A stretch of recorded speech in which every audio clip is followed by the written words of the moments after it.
اگر کوئی شخص غلطی سے مغرب سے پہلے روزہ کھول لے تو اس کا روزہ باطل ہو جائے گا، بعد میں ایک روزے کی وہ قضا دے گا۔ صحیح بخاری میں آتا ہے کہ نبی الاسلام کے زمانے میں کافی گہرے بادل آگے مغرب میں، تو اس وقت تو گھڑیوں والا سلسلہ ہی نہیں تھا، تو اسما بنت ابی بکر کہتی ہیں کہ ہم نے روزہ کھول لیا اور بعد میں سورج نکل آیا۔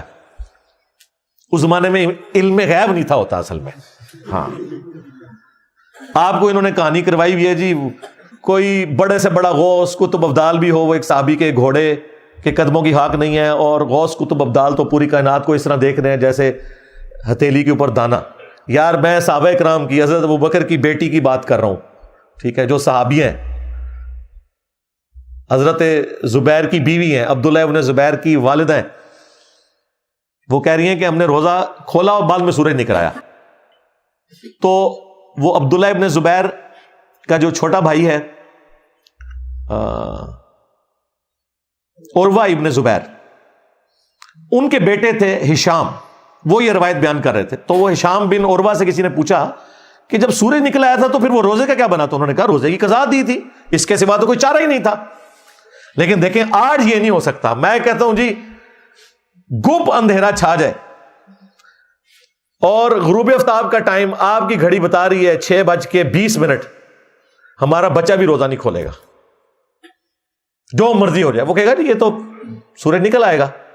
یہ سائنس کی برکات میں آپ کو بتا رہا ہوں کہ آج کل دین کو پریکٹس کرنا کتنا آسان ہے، یہ غلطی کے چانس ہی ختم ہو گئے۔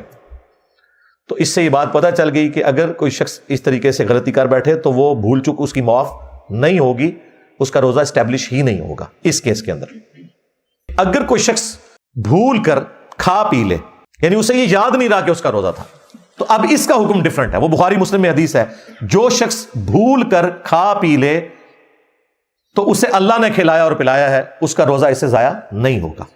لیکن جیسے ہی اسے یاد آئے گا، وہ جو منہ میں بھی لقمہ ہے وہ باہر پھینکنا ہوگا۔ یہ نہیں ہے کہ آپ بوٹی رکھی ہوئی ہے تو چلو، نہیں، اس ایک لمحے میں جیسے ہی آپ کو پتا چلا تو اس کو بھی آپ نے منہ والی غذا کو بھی باہر نکالنا ہوگا۔ اگر اس سے آپ نے انتر کر لیا پھر روزہ گیا، کیونکہ اب آپ کو پتا چل گیا نا۔ اسی طریقے سے اسی میں امپلائڈ ہے، اگر کوئی میاں بیوی کا تعلق اس اعتبار سے قائم ہو گیا، ویسے تو یہ بہت دور کی بات ہے، لیکن چونکہ ہمیں سوال پوچھا جاتا ہے، ہماری مجبوری ہے کہ ہم بتائیں کہ وہ بھی پھر روزہ اس کا اس اعتبار سے باطل نہیں ہوگا اگر بھول کر کوئی ایسا معاملہ ہوا۔